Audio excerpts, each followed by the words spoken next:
pessoal, está começando mais um Fala Aí. Este programa é uma parceria entre os alunos de Comunicação Social e a Agência Experimental de Comunicação da UVA Cabo Frio. E no programa de hoje nós recebemos o estudante de Publicidade e ilustrador Rodrigo Couto, que escreveu e dirigiu o curta Epitáfio, baseado no conto Por que Não Se Matava, de Lima Barreto.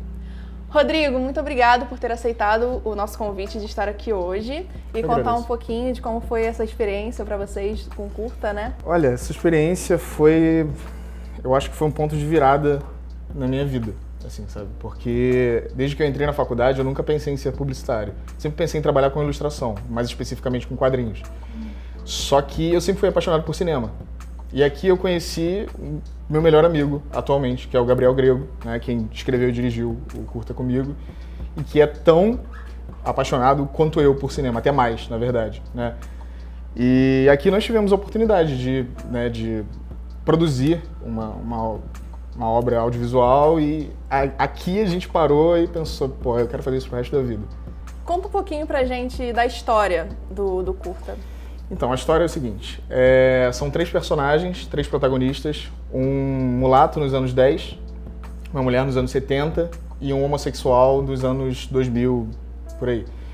Cada um sofre com um tipo de preconceito, né, discriminação diferente. O mulato, de discriminação racial, a mulher, machismo, né, e o homossexual, homofobia.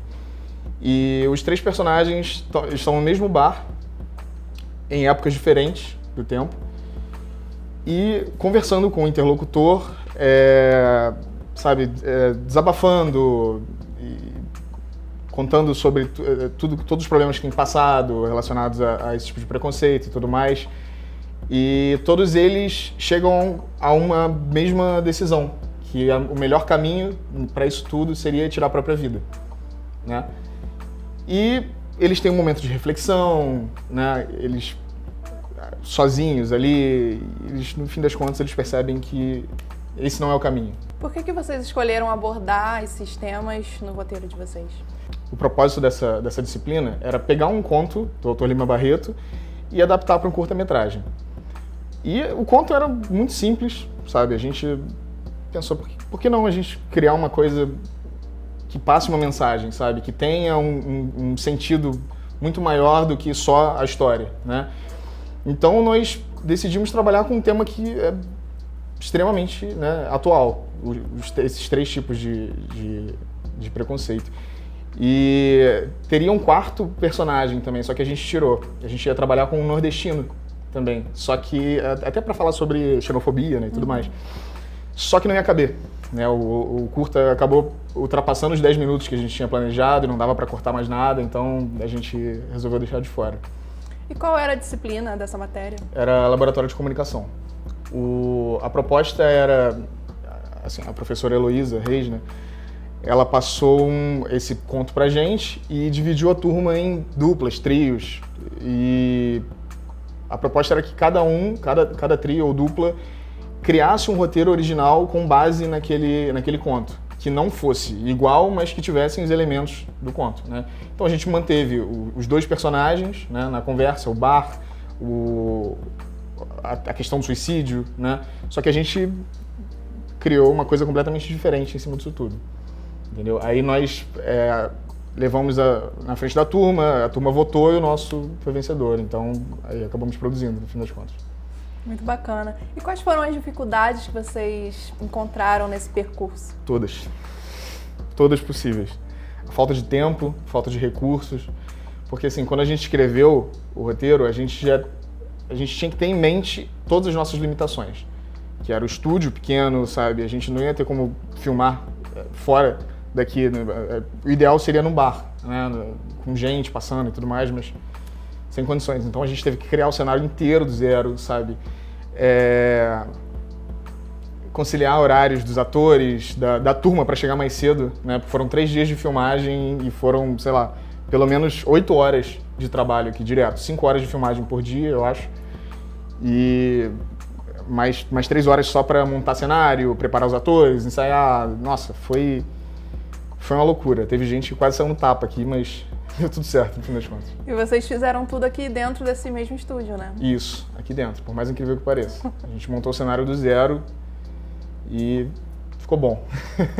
Você falou que você sempre foi apaixonado por cinema e você continua com audiovisual, continua nesse ramo? Sim, inclusive eu e o Gabriel, né? Nós, depois desse trabalho, chegamos a essa conclusão, né? Que a gente quer fazer isso pro resto da vida e a gente trabalha muito bem junto, sabe? A gente pensa parecido e a gente consegue complementar as ideias um do outro, sabe? Então, sim, nós criamos até uma página no Instagram para falar sobre filme e tudo mais, assim, e até para postar os nossos trabalhos conforme a gente for fazendo. Nós fizemos um no ano retrasado, que foi um vídeo curtinho, que tá até no YouTube, e a gente tá sempre escrevendo, sabe? A gente tá escrevendo e produzindo sempre que dá.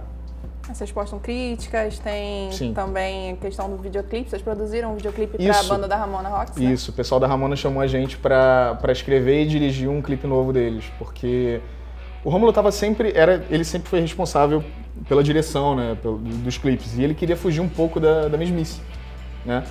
E como a gente é amigo há muito tempo, ele chamou a gente para produzir com ele e foi ótimo, foi uma experiência muito maneira. Para quem não ligou o nome, a pessoa ou a banda, a Ramona Rocks é a banda da Thay Chiaro, que participou do último The Voice Brasil do ano de 2018, e ela foi muito bem na competição, e ela é daqui da cidade de Cabo Frio.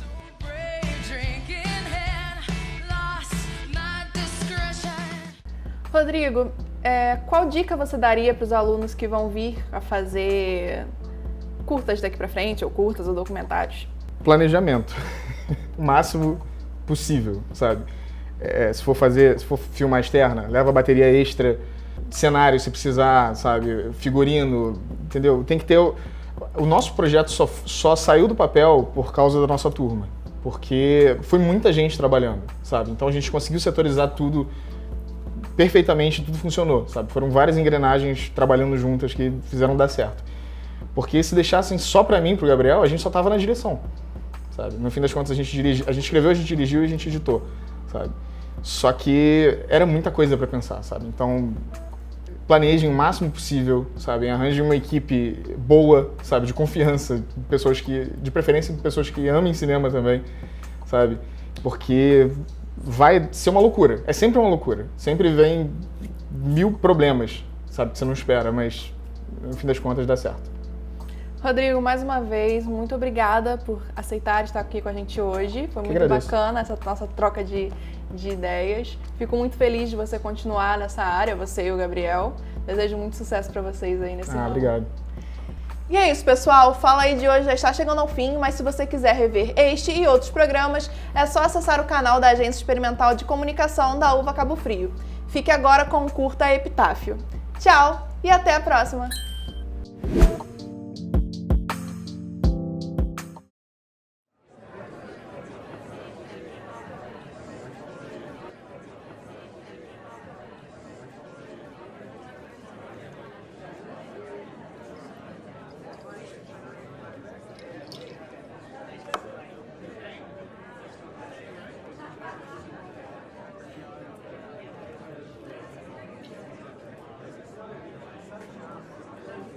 Sinto-me como esses cubos de gelo. Percebes? Criado para um mundo com o qual, quando entro em contato, mata-me lentamente. Cumpro e sempre cumpri com o que a vida me solicita. Deixo assim como gelo a minha contribuição para com a sociedade. Sirvo a ela assiduamente. Por meio da educação que meu bom padrinho, o Visconde, me permitiu ter. Me permitiu desfrutar porque a própria sociedade na qual sou serviçal não me permitiu. Onde reside toda essa angústia?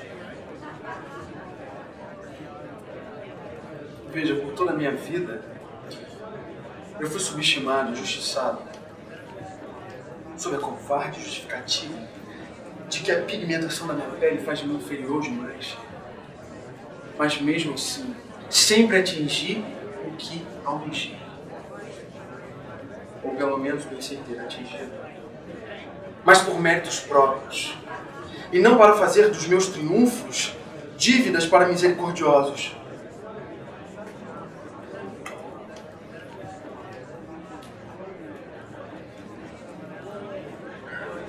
Porém,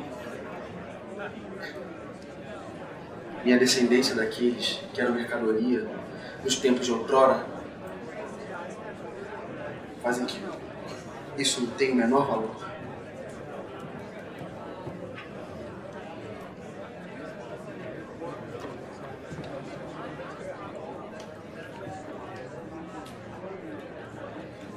Eu posso trabalhar. Eu quero trabalhar. Eu tenho intelecto e disposição para fazer algo produtivo nos meus dias. Algo que tenha significado e que realmente tenha valor. Mas não posso. Eu não quero ser como a minha mãe, sabe? Ela abre mão de viver a própria vida em função do meu pai. É como se a existência dela fosse condicionada a dele. Como se ela fosse uma ferramenta que tem a única função de gerar e manter uma família e nada além. É como se ela fosse descartável. Eu não sou descartável, eu não sou. Eu sou capaz de trabalhar tanto quanto qualquer homem. Mas isso não é bem visto. Mulheres que pensam e agem por si não são vistas como mulheres decentes. E eu sou obrigada por essa idiotice massiva a depender de um marido fazer o papel inerte que a minha mãe tanto sofreu fazendo.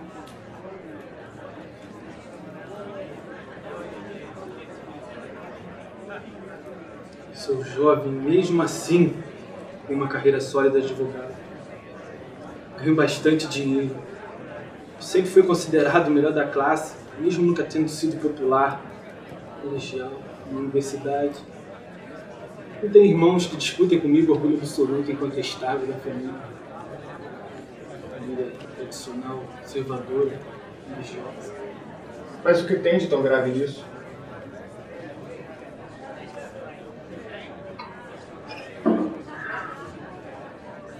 E que vale ser bem sucedido, hein? Ser motivo de orgulho, ser um profissional respeitado, ganhar bastante dinheiro. Quando eu preciso fugir, ser alguém que não sou. Durante toda a minha vida, precisei reprimir aquilo que é de mais natural em mim. Todos têm direito de se apaixonar. Se não tem. O amor é tão celebrado, as pessoas dizem que é lindo, é poético. E são essas mesmas pessoas que proíbem de amar a minha maneira. Proíbem de fazer a minha opção. Ser quem realmente eu sou.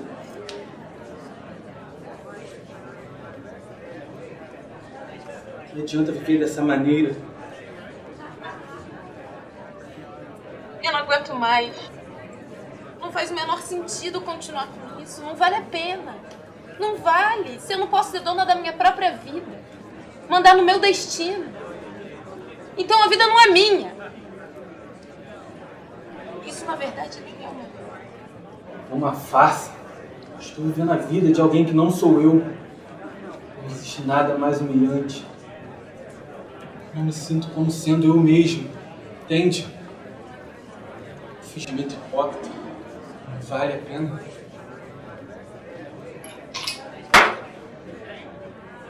Se eu não posso viver tal como sou, se eu não posso ser reconhecido como todos os outros, se em minha amarga vida eu não sou aceito ou valorizado, simplesmente por ter nascido revestido pela pele negra, que me vale viver assim?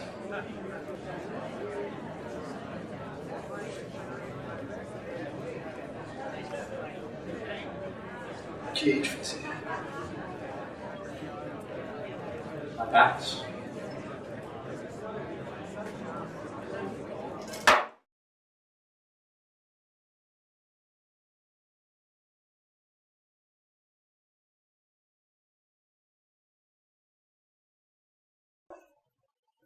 Matar-me-ei,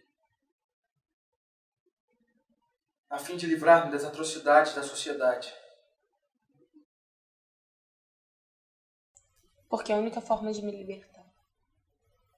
Porque na morte eu posso esquecer tudo isso.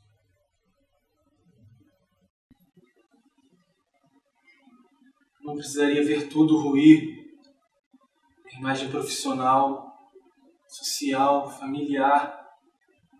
Eu morreria como um homem que todos me conhecem. Nem eu, minha família, nem ninguém precisaria passar pelo constrangimento que seria a queda da minha máscara. Dessa maneira eu não precisaria viver conforme os outros querem que eu viva. Afinal, aos 7 palmos do subterrâneo somos indiscutivelmente iguais. Não existe discriminação após a morte.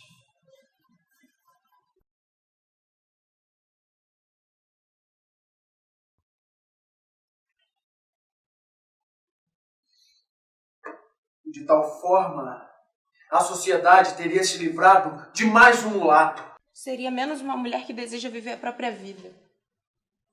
Menos uma lutadora. Mais uma desistente. Uma prova de que mulheres independentes são loucas. Um exemplo a não ser seguido, já que o destino certeiro é a morte. Seria um favor a quem me discrimina, não é? Afinal, seria um viado. Morreria sem ter vivido da maneira que me impuseram. É verdade. Mas também sem ter vivido da forma que eu quis. Eu sucumbiria aos caprichos desses falsos. Que dignidade tenho eu ao considerar apelar para a morte a fim de tão sonhada igualdade? Que honra me restaria se eu me dispusesse a acatar o disparate de dizer que o mundo não é para todos? Tirando minha própria vida como prova disso.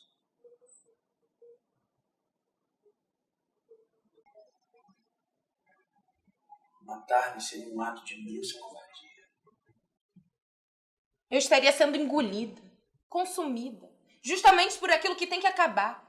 A minha morte seria o alimento que esse preconceito precisa para se perpetuar. Não. Eu estaria sendo vítima desses absurdos, confirmando esses devaneios, essa violência. Que um erro só se define erro quando alguém reconhece assim. Senão aquilo que ninguém vê como errado se torna verdade. Se eu baixar minha cabeça para isso, eu vou estar me rendendo, aceitando as verdades impostas por eles. Eu já estou farto de me render. Seria mentir. Depois de tanto tempo que eu aumentei o controle dos outros sobre a minha vida. Simplesmente desistir de viver?